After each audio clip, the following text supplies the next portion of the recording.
बिस्मिल्लाहिर्रहमानिर्रहीम, अस्सलाम वालेकुम। मैं गौर बट सियासत के प्लेटफॉर्म से आपकी खिदमत में हाजिर हूँ। सबसे पहले दरख्वास्त है कि चैनल को सब्सक्राइब कर लें और बेल आइकन ज़रूर दबा दें ताकि आप तक मेरा व्लॉग बर वक्त पहुँच सके। खबर यह है कि जरदारी आ गया मैदान में, हिजमालो और परवेज़ लई जो है वो भाई सिर्फ 10 नंबर की मार है।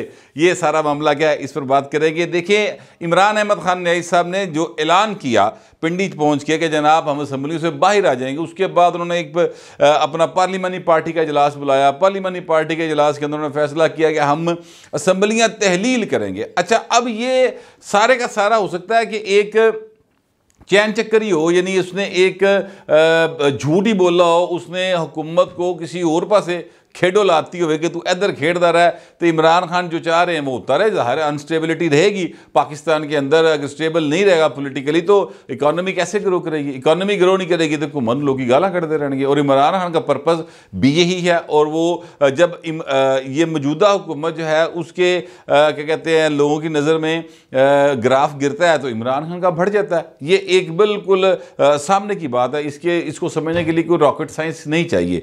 अच्छा, इमरान खान साहब हो सकता है ये सारा फ्रॉड ही कर रहे हो, ड्रामा ही कर रहे हो, झूठ ही बोल रहे हो, जैसा कि वो पहले बहुत दफ़ा बोलते रहे हैं, एंड पे आगे यू टर्न ले जाए। लेकिन इस वक्त हुकूमत और पूरी की पूरी जो अपोजिशन है और सारी सियासत जड़ी ना पाइन वो पंजाब का रुख कर बैठी है। और पंजाब के अंदर जो मामला है वो गर्म होता चला जा रहा है। आज इजलास हुआ है हमजा शहबाज की ज़ेर सदारत, उसमें सैयद हसन मुर्तज़ा साहब पीपल्स पार्टी के पार्लियामेंट लीडर वो भी गए हुए थे।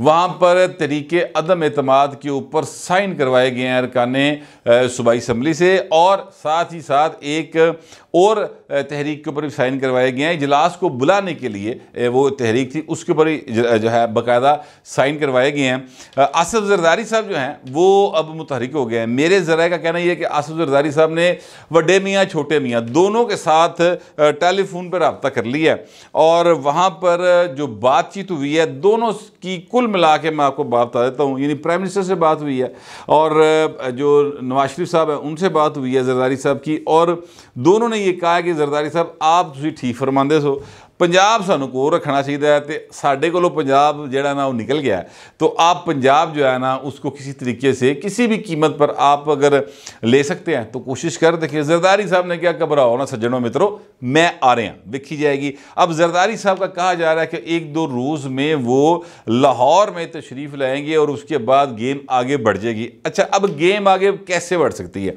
नंबर्स देख लें अगर आप पंजाब असम्बली के, तो सर 191 हैं परवेज़ लाई साहब के मुताबिक, जो कि हुकूमती इत्तेहाद है, यानी 180 हैं PTI के और 10 हैं क्या कहते हैं चौधरी परवेज़ लाई के, और एक कोई उनके साथ आज़ाद मिला हुआ है। तो 191 लोग उनके साथ हैं।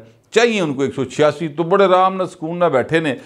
एतमाद का वोट लेना कहा जाए तो भी ले सकते हैं, और अगर तरीके अदम एतमाद आए तो उनमें काम बनाया जा सकता है। तरीके अदम एतमाद की तैयारी हुकूमत जो अपोजिशन है वो कर रही है। लेकिन ये सर ये एक चाका है, मैं आपसे सच्ची बात कहूँ, ये एक चाका टेक्नोलॉजी है जो कि मुस्लिम लीग नून लगाने की कोशिश कर रही है। क्योंकि तरीके अदम एतमाद में होता ही है कि आप जब अदम एतमाद की तहरीक लेके आते हैं तो फिर नंबर्स जो हैं वो आपको पूरे करने होते हैं। अब आपकी तरफ वोट लोग डालेंगे, अगर उधर से टूट के आएंगे उधर वोट डालेंगे। 180 हैं टोटल इस वक्त तरीके जो है पीपल्स पार्टी, मुस्लिम लीग नून और 5 आज़ाद मिला के टोटल 180 लोग बनते हैं। चाहिए 186, तो उधरों कुछ 6 जने टुट के आएंगे तो गल अगे बढ़ेगी ना भाई। तो यहाँ पर तो टुटने वाला सीन कोई नहीं, क्योंकि अगर वो टूट के आ भी जाएँ तो वो वोट कास्ट कर सकते हैं, लेकिन वोट अकाउंट भी नहीं होगा और वो नाअहल भी हो जाएंगे। वो जो सुप्रीम कोर्ट ऑफ पाकिस्तान का 63A का जो उन्होंने एक नवा कानून लिख दिया है पकड़ के, और नवा एक आइन जो है मुरतब कर दिया पकड़ के, री राइटिंग ऑफ द कॉन्स्टिट्यूशन जो है वो उसको कहा जा रहा है सुप्रीम कोर्ट के 3 आला तरीन और मुअज़्ज़ज़ तरीन जज साहबान ने किया है। ये वो इख्तियार है जो सुप्रीम कोर्ट ऑफ पाकिस्तान के पास नहीं है। लेकिन सर वो हुण मतलब है कि मालिको मुख्तार ने जो मर्जी किया जाए, तुसी उन्हां दी गल दे उत्ते सिर्फ क्या कहते हैं इतराज़ कर सकते हो, उस तो अलावा कुछ कर नहीं सकते। गल उन्होंने ही मनी जानी है क्योंकि वो सुप्रीम कोर्ट है। तो अब वो उसके बाद 6 वो कौन से बेवकूफ़ होंगे या अपोजिशन कितों अक्लमंद आ गई कि वो 6 बंदे ले आके उन्होंने नाअहल भी करा देवे, उनके वोट भी काउंट ना हो, तो फ़ायदा क्या हुआ? लिहाजा अब जो स्ट्रेटजी है वो ये है कि तरीके अदम एतमाद जमा करवाई जाएगी।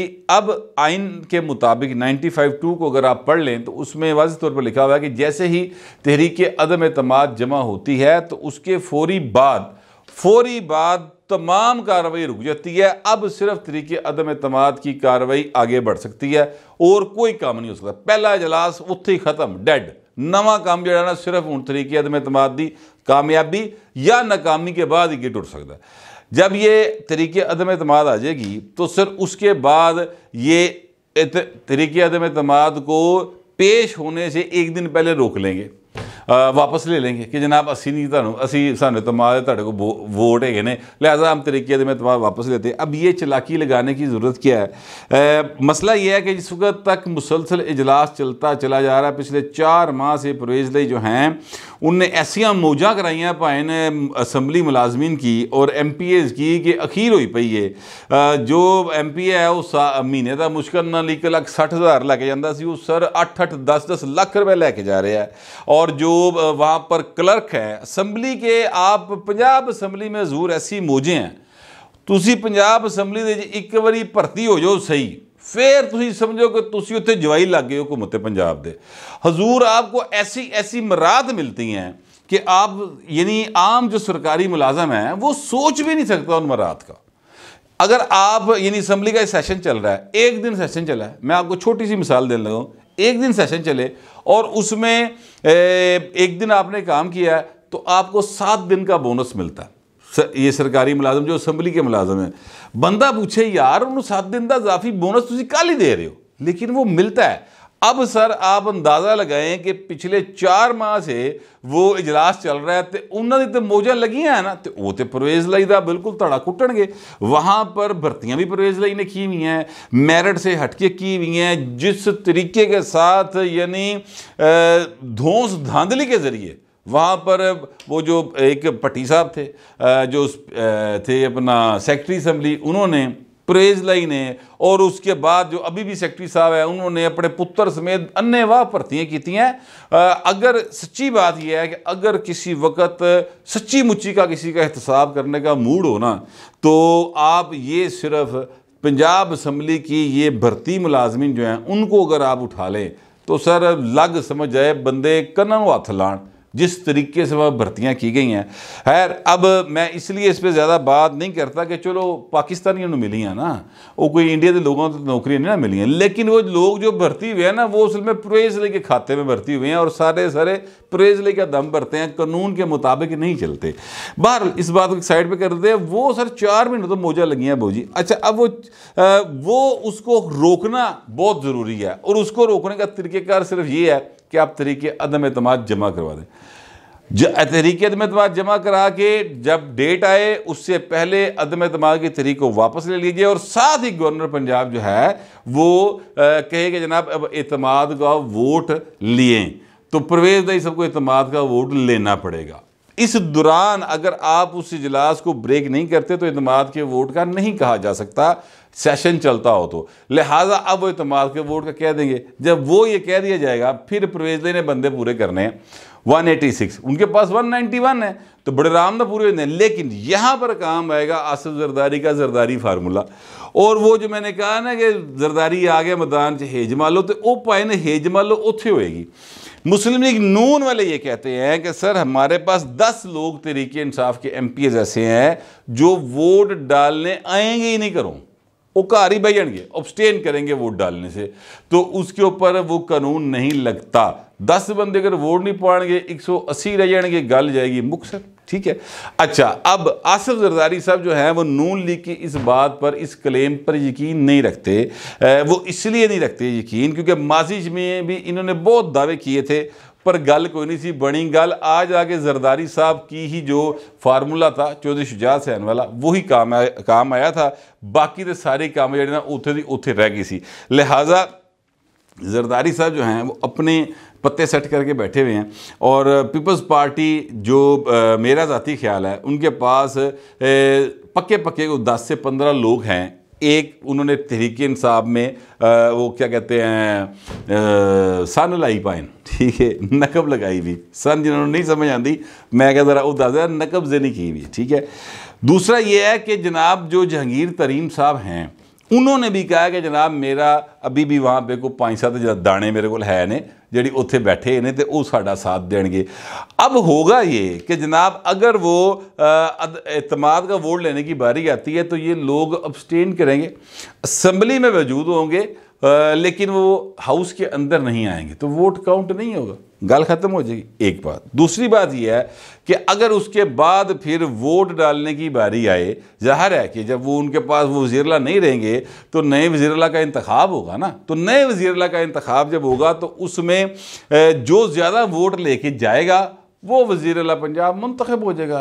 तो इधरों जिसले 15 वोट घट होंगे तो भाई यकीनी तौर पर मुस्लिम लीग नून जो है वो ज़्यादा वोट लेकर जाएगी, उनका उम्मीदवार ज़्यादा वोट लेकर जाएगा, चाहे वो पीपल्स पार्टी में से आ जाए, चाहे नून में से आ जाए, चाहे कोई आज़ाद बंदा हो, तो वो जब ज़्यादा वोट लेकर जाएगा तो वो वज़ीर-ए-आला पंजाब मुंतखब हो सकता है। ये वो एक ज़रदारी फार्मूला है जो कि बड़ा कारगर है। और इसके अलावा एक और वो क्या कहते हैं, एक और भी है अपना ज़रदारी साहब के पास जादू की छड़ी, और या ये कह लेंगे उनके पास एक ऐसा पुतला है जिसमें जान है ज़रूर, परेज लाई के पास जो ताकत है उसकी असल ताकत वहाँ पे, और वो है चौधरी शुजात सैन। तो शुजात साहब जो हैं वो भी इस मौके पर काफ़ी काम आ सकते हैं, तो वो भी एक सिलसिला रखा हुआ है। अब ये सारी बातें जो है ज़ाहिर है कि ज़रदारी साहब जो हैं वो उनके सर्कल से भी आ रही हैं और नून लीग के सर्कल से भी आ रही हैं, ये सारी बातें निकल रही हैं। अब देखते हैं आगे क्या बनेगा। लेकिन इस दौरान मैं आपसे अर्ज़ करूँ कि शहबाज शरीफ साहब ने एक आला इस्टेब्लिशमेंट के एक आला हस्ती के साथ मुलाकात की और उस आला हस्ती से पूछा है कि हुज़ूर पंजाब में आप क्या करने जा रहे हैं, ये क्या हो रहा है, ये ज़रा समझाएं मुझे सीन। ज़ाहिर है शहबाज शरीफ जो हैं वो प्राइम मिनिस्टर ऑफ पाकिस्तान हैं, वो किसी भी सरकारी बंदे से बुला के, अफसर से बुला के पूछ सकते हैं कि हो रहा है, बहु रिपोर्ट दे। रिपोर्ट मांगी तो उन्होंने कहा जी कि ये सारे सीन चल रहे हैं और अब इस रिपोर्ट के मुताबिक चीज़ें जो है वो स्टेबल नहीं रहेंगी, पॉलिटिकली ख़राब हो जाएंगी। तो शहबाज शरीफ ने कहा फिर बहू जी कुछ करो। उन्होंने कहा सर तुसी आर्डर करो, जो आप कहेंगे हम वो करेंगे, असी अपने तौर पर कुछ नहीं जे करना।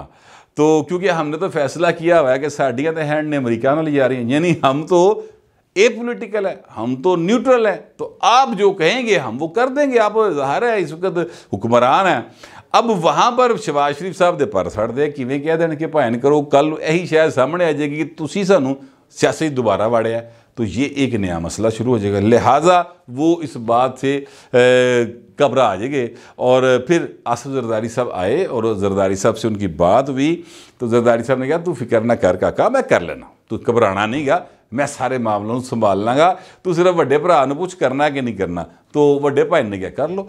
अब ये एक मामला है जो एक साइड पे चल रहा है। दूसरी साइड पे चौधरी परवेज़ इलाही साहब जो हैं वो परवेज़ खट्टक के साथ वहाँ पर मुलाकातें करते पाए जा रहे हैं। और जो मेरे ज़राए उनका कहना यह है कि उन्होंने तहरीक इंसाफ के जो अक्लमंद सीनियर लोग हैं ना, उनको ये कहा है कि यार इमरान खान को समझा काका कि ये जितनी भी पंजाब के अंदर वो बैठ के मौजा मार रहे हैं ना, वो ऐसे तो मार रहे हैं कि मैं वज़ीर आला हाँ, अगर मैं वज़ीर आला नहीं हूँगा तो इमरान खान साहब तुसी ते भाएं ना जमान पार्क च नहीं होवोगे, फिर कितने और होवोगे। तो इस्लामाबाद में आप जा नहीं सकते, KPK की हुकूमत भी आप तोड़ देंगे, पंजाब की भी तोड़ देंगे, तो फिर रहेगा कितने, तेरे को तो फिर जेल तो अलावा था कोई नहीं रहने ली। लिहाजा इन चीज़ों को ज़रा देखभाल ले, उसके बाद फैसला करें। तो इस पर जो है वो सोची पे नहीं कि भाई हूँ जो हुकूमत तोड़तियाँ पंजाब और KPK की, तो फिर असी जाना कितने है, क्योंकि जो पंजाब के अंदर निगरान सेटअप है या KPK में निगरान सेटअप है वो तो इन पर इतफाक़ नहीं होगा किसी सूरत भी, PTI के और नून लीग के दरमियान किसी सूरत, या मौलाना फजल रहमान के दरमियान कभी भी नहीं होगा। तो वो फिर निगरान सेटअप कौन लगाएगा, वो लगाएगा चीफ इलेक्शन कमिश्नर। तो चीफ इलेक्शन कमिश्नर लाएगा तो वो फिर ज़ाहिर इमरान खान की मर्जी तो नहीं आएगा। तो हर हवाले ना इमरान खान को काफ़ी नुकसान होने का खदशा है, एहतमाल है। लिहाजा वो परवेज़ इलाही साहब ने उनको ये समझाने की कोशिश की कि बहू जी ज़रा थोड़ा जा होश के नाहुन लें और इस तरह की हरकतें ना करें। अब देखते हैं कि जनाब इमरान खान साहब जो है उनको कोई अकल दी गल समझ आती है या वो अड़ी करते हैं, और अगर उन्होंने अड़ी की तो हजूर फिर एड़ी चोटी का जोर ला के वेख लैन, मुँह मुँह जाके डिगणगे। क्योंकि दूसरी साइड पर इस दफ़ा मुकाबला जो है ना वो यानी फैज़ हमीसा भी हूँ रिज़ाइन कर ही गए ने, उतों कोई फोन भी नहीं आना हुंदा ना, बंदा चलो अफसर रहा होवे तो कोई माड़ा मोटा थल्ले कहता चलो सर मैं तुहाडे कहण ते फोन कर देना, वो फोन भी हुण नहीं हो सकेगा। क्योंकि प्रोजेक्ट इमरान की ना जिथे जिथे हल्की हल्की कोई थोड़ा बहुत गंद रह गया वो भी कढ़न का फैसला कर लिया गया। वाल ये एक तफसील नहीं है, वो फिर मैं आपको बताऊंगा, लेकिन फ़िलहाल जो मेरे पास पॉलिटिकल सूरत हाल की इन्फॉर्मेशन थी और जो मेरा ख्याल था वो मैंने आपके साथ शेयर कर लिया। आप दूसरी दरख्वास्त ये है कि कमेंट ज़रूर कीजिएगा, मगर ज़रा तहजीब के साथ। फिल वक्त इतना ही, मिलते अगले व्लॉग में।